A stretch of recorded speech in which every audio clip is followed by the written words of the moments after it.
बिस्मिल्लाहिर्रहमानिर्रहीम। अस्सलाम वालेकुम नाज़रीन, मैं हूं डॉक्टर अली और आप देख रहे हैं मेरा फेसबुक और यूट्यूब चैनल। नाज़रीन, भारत की मोदी सरकार के लिए बड़ी मुसीबत खड़ी हो गई है। जी नाज़रीन, बांग्लादेश ने एक अहम तरीन इलाके के ऊपर कब्जा करने का ऐलान कर दिया है।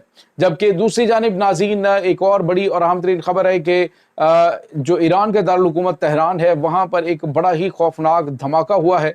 एक के बाद एक धमाके नासिर हो रहे। आखिर इनका सिलसिला कहाँ जा मिलता है, इस वक्त सिचुएशन वहाँ पे क्या है, तशवीशनाक खबरें आ रही हैं, ये जानेंगे आज के इस व्लॉग में। जबकि नाज़रीन, अमेरिका ने सिक्योरिटी के मुशीर को डोनाल्ड ट्रंप को एक यमन के खिलाफ जंग में फंसाने और ईरान पर हमला करने की जो हमायत है उसमें फारग कर दिया ओहदे से। ये नाज़रीन क्या मामलात हुए, इसकी तमाम तर डिटेल भी आज के इस व्लॉग में आप जान पाएंगे। वीडियो की तफसील में जाने से पहले अगर आपने हमारे इस चैनल को सब्सक्राइब नहीं किया हुआ तो आपसे गुजारिश है काइंडली इसको सब्सक्राइब कर लें और बेल आइकन को ज़रूर दबा दें ताकि हमारी आने वाली वीडियो सबसे पहले आप तक पहुंच सकें। नाज़रीन, हम आपके शुक्रगुजार हैं जो आप हमारे वीलॉग्स को देखने के लिए वक्त निकालते हैं और कमेंट सेक्शन में अपनी मोहब्बतों का इजहार भी करते हैं। नाज़रीन, इस वक्त सिचुएशन ये है कि पाकिस्तान के ऊपर भारत की जानिब से हमला करने की प्लानिंग की जा रही है। बार बार भारत की जो गवर्नमेंट है वो और उसके बाद जो भारतीय ऑफिशियल्स हैं वो बड़े अग्रेसिव किस्म के बयान दे रहे हैं। लाइन ऑफ कंट्रोल के ऊपर कशीदगी बढ़ती जा रही है और जो खबरें आ रही हैं वो कुछ ज़्यादा बेहतर नहीं है। भारत किसी वक्त भी कोई मिस एडवेंचर करने की कोशिश कर सकता है, लेकिन उसको करारा जवाब नाज़रीन हर जानिब से मिलेगा और एक तरफ से नहीं नाज़रीन, चारों जानिब से भारत के ऊपर जो है वो इसका असर पड़ेगा। अब सूरत हाल ये है नाज़रीन कि भारत एक तरफ तो ये डिसाइड नहीं कर पा रहा कि अगर हमला करेगा तो चाइना क्या रिएक्शन देगा, नहीं करेगा तो उसके बाद उनकी आवाम का क्या रद्द अमल होगा। हमला बहरहाल भारत की जानिब से किया जाएगा। ये नरेंद्र मोदी की सरश्त में शामिल है कि ये इस तरह का कोई ना कोई काम करेगा अवाम की तवज्जो हटाने के लिए असल मसाइल से। अब नाज़रीन, हुआ ये है कि जो बांग्लादेश के इस वक्त केयर टेकर प्राइम मिनिस्टर हैं डॉक्टर मोहम्मद यूनुस के मुशीर हैं नाज़रीन सिक्योरिटी के, ज़ियाउर रहमान उनका नाम है, ये साबिक जनरल हैं जो बांग्लादेशी फ़ौज के। उन्होंने नाज़रीन बड़े वाज़ेह अल्फाज में कहा है कि उन्होंने जिक्र किया है कि ये जो ईस्ट और वेस्ट बंगाल है, ये दोनों जो बंगाल हैं ये एक यूनाइटेड बंगाल की बात शुरू हो गई है। उन्होंने कहा जी बंगालियों को जो है वो तकसीम कर दिया गया है और बंगाल का वो हिस्सा जिस पर भारत ने कब्जा कर रखा है इसको यूनाइट किया जाएगा, इसको अपने साथ शामिल किया जाएगा। और नाज़रीन, ये ऐसे हालात में ऐलान किया जा रहा है कि जब भारत मशरकी बॉर्डर के ऊपर यानी भारत का तो मगरबी बॉर्डर बनता है, पाकिस्तान के मशरकी बॉर्डर पे इस वक्त कशीदगी बढ़ रही है। चाइना हमालिया के अंदर तबाहकुन जंगी मशक़ें कर रहा है और मुकम्मल तौर पे तैयारियां कर रहा है कि अगर जंग हुई तो चाइना जो है वो खामोश नहीं बैठेगा बल्कि वो पाकिस्तान की हमायत में सामने आएगा। और इसके साथ ही नाज़रीन कुछ जंगी तैयारों के बांग्लादेश में उतरने के हवाले से भी खबरें आ रही हैं। इधर बांग्लादेश ने वेस्ट बंगाल जो है नाज़रीन, ये जो मगरबी बंगाल का इलाका है ये भारत के पास है और जो मशरकी बंगाल है वो बांग्लादेश के पास है। तो जो बंगाली कौम है उसको तकसीम करके रख दिया गया है।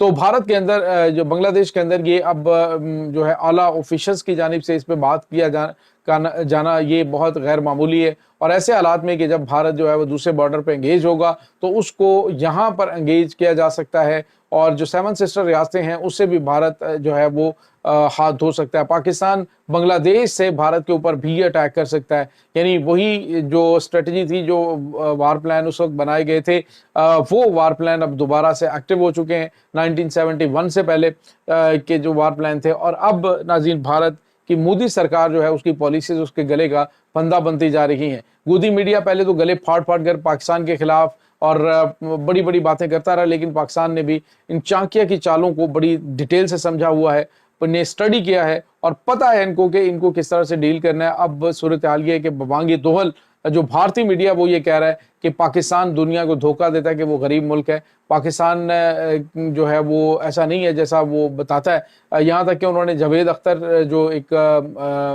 गीत निगार है, उन्होंने जब पाकिस्तान का दौरा किया तो तीसरे दौरे के बाद जब भारत गए तो उसका इंटरव्यू काफ़ी वायरल है। उसमें कहते हैं जी कि भारत के अंदर जो पॉवर्टी है वो तो दिल्ली में नज़र आती है, हर जगह पे आपका निज़ाम नज़र आता है कि जी गुर्बत यहाँ पे कितनी है, हमारे मसाइल कितने हैं। लेकिन उन्होंने कहा जी पाकिस्तान के अंदर मैं 3 दफ़ा गया हूँ तो पाकिस्तान में मुझे मसाइल नहीं नजर आए। जिस तरह से ये भारतीय मीडिया के ऊपर शोर मचाया जाता है कि पाकिस्तान तो बड़ा गरीब है, पाकिस्तान तो भटीचर है, पाकिस्तान के पास तो कुछ भी नहीं है, तो उसने कहा जी पाकिस्तान जो है उसके पास क्या है मैं नहीं जानता, लेकिन पाकिस्तान में जो गुर्बत के हवाले से चीज़ें की जाती हैं वो कहीं पे नज़र नहीं आती। उसने ये भी कहा कि शायद इस तरह की कोई प्लानिंग हो कि हुकूमत जो है वो गरीबों को शहर में दाखिल नहीं होने देती, लेकिन नाज़रीन आपको पता है कि ऐसा कुछ भी नहीं है। असल में नाज़रीन भारत में ही गुर्बत नाच रही है। आप अंदाज़ा लगाएं कि तकरीबन 80 लाख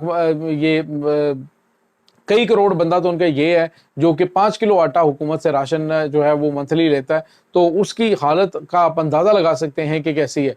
तो यहाँ तक कि नाज़रीन रियासत केरला जो है वहाँ पे लोग चूहे खाने पे मजबूर। एक इंटरव्यू जो है कौन बनेगा करोड़पति वो अमिताभ बच्चन का, उसमें वो बताते हैं कि चूहे खाने पे लोग मजबूर होते हैं, इतनी गुर्बत होती है वहाँ पे। तो ये नाज़रीन इनकी अपनी सिचुएशन है और जंग करने चले पाकिस्तान को, धमकियाँ ये पाकिस्तान को लगाते हैं। अब नाज़रीन पाकिस्तान ने भी इनको तसल्ली बख्श जवाब देने का फैसला कर लिया। चारों जानिब से पाकिस्तान ने इनको घेर रहा है और हर जगह पे पाकिस्तान की खुफिया एजेंसी इन्हें सरप्राइज कर रही है। अब बांग्लादेश की जानिब से कहा गया जी कि हम वेस्ट बंगाल के इलाके के ऊपर कब्जा करेंगे, तो ये एक बहुत बड़ा धचका मोदी सरकार के लिए है। इसके बाद नाज़रीन एक और बड़ी और अहम तरीन डेवलपमेंट है, ईरान का दारुल-हुकूमत तेहरान, उसके वेस्ट के अंदर एक बड़ा धमाका हुआ है। ये ईरान का जो पावर स्टेशन है उसमें आग लगी है। चंद दिन पहले हमने आपको बताया था कि जो स्ट्रेट ऑफ हुर्मुज़ है वहाँ पे एक जो इनकी ऑयल रिफाइनरी है उसके अंदर अचानक आग भड़क उतरी और उसके बाद धमाकों पे धमाके उतरे। काफ़ी ज़्यादा वहाँ पे लोग ज़ख्मी भी हुए, मारे भी गए थे। तो उसमें भी कहा जा रहा था कि ये एक एक्सप्लोजन हुआ है, लेकिन अब नाज़रीन पता चल रहा है कि ये कोई गैर मामूली चीज़ें नहीं है, ये कोई आम चीज़ें नहीं बल्कि गैर मामूली चीज़ें हैं कि बेदर पे ये अटैक होना, ये साइबर अटैक्स की निशानी कर रहा है जो मुमकिन तौर पे इसराइल की जानिब से ईरान के ऊपर किए जा सकते हैं। क्योंकि इस वक्त ईरान के ऊपर हमला करने की प्लानिंग जो है वो तो उनकी नाकाम होती हुई दिखाई दे रही है, क्योंकि अमरीका इस वक्त बिल्कुल भी इसमें मूड में नहीं है, क्योंकि ताकत का और दीगर मामलात का उसने देख लिया, ईरान के साथ बातचीत भी करके देख लिया। अभी 2 दिन पहले इन्होंने बयान दिया था अमरीकी सदर डोनाल्ड ट्रंप ने कि ईरान के साथ जो तजारती ताल्लुकात जो मुल्क रखेंगे उनके ऊपर हम सख्त तरीन पाबंदियाँ लगाएंगे। और अब जो है वो अमरीका के नाज़रीन एक जॉन बोल्टस, ये इनका सिक्योरिटी का मुशीर है, उसको ओहदे से फौरी तौर पे हटा दिया ट्रंप ने। और उसकी वजह क्या बताई जा रही है? ये बताई जा रही है कि ये ईरान पर हमलों का हामी था, यानी ये इसराइल के साथ मिलकर ईरान के ऊपर हमलों की प्लानिंग में शामिल था और उसकी हमायत कर रहा था कि हाँ बिल्कुल हमले होने चाहिए। तो इसके ऊपर के अमेरिका को ये खौफनाक जंग में धकेलना चाहता है। ये जॉन बोल्टस को नाज़रीन ओहदे से हटा दिया गया है। तो इसके बाद आप अंदाज़ा लगा सकते हैं कि अमेरिका नहीं चाहता कि वो ईरान के साथ जंग में कूदे। बज़ाहिर उसकी जानिब से धमकियाँ ज़रूर दी जाती हैं, लेकिन उसे पता है कि ईरान के ऊपर हमला करना अब इतना आसान काम नहीं है। इसके साथ ही नाज़रीन ये जो जॉन बोल्टस है ये यमन के ऊपर हमला करवाने में अमेरिका की जो प्लानिंग है उसमें उसने कहा था कि यमन के ऊपर अटैक शुरू कर दो तो उसकी मेन क़यादत मारी जाएगी, तो यमन जो है वो घुटनों पे आ जाएगा। लेकिन उसकी वो भी तमाम तर जो मुशावरत थी हमलों के हवाले से उसने एक और मुसीबत में फंसा दिया हुआ। अमेरिका को नाकाबिले तलाफ़ी नुकसान उठाना पड़ रहा है और एक भी जो वाइटल टारगेट है या कोई अहम शख्सियत है उसको अभी तक अमेरिका निशाना नहीं बना सका, जो कि एक बड़ी नाकामी अमेरिका को नज़र आती है। और इसी वजह से जॉन बोल्टस जो है उसको हटा दिया गया है ओहदे से और बताया गया है कि उसकी वजह ये थी और उसकी गलत मुशावरत और ख़ास तौर पे इसराइल के साथ मिलकर ईरान के ऊपर हमला करने की अमरीकी हमायत थी। तो ये नाज़रीन इस वक्त ताज़ा तरीन अपडेट चल रही है इस तमाम सूरत हाल के बारे में। आपका क्या कहना है कमेंट सेक्शन में अपने ख्यालात का इजहार ज़रूर कीजिएगा। इंशाल्लाह बहुत जल्द मिलते हैं एक नई वीडियो में, तब तक के लिए अपना बहुत सारा ख्याल रखिएगा। अल्लाह वारिस।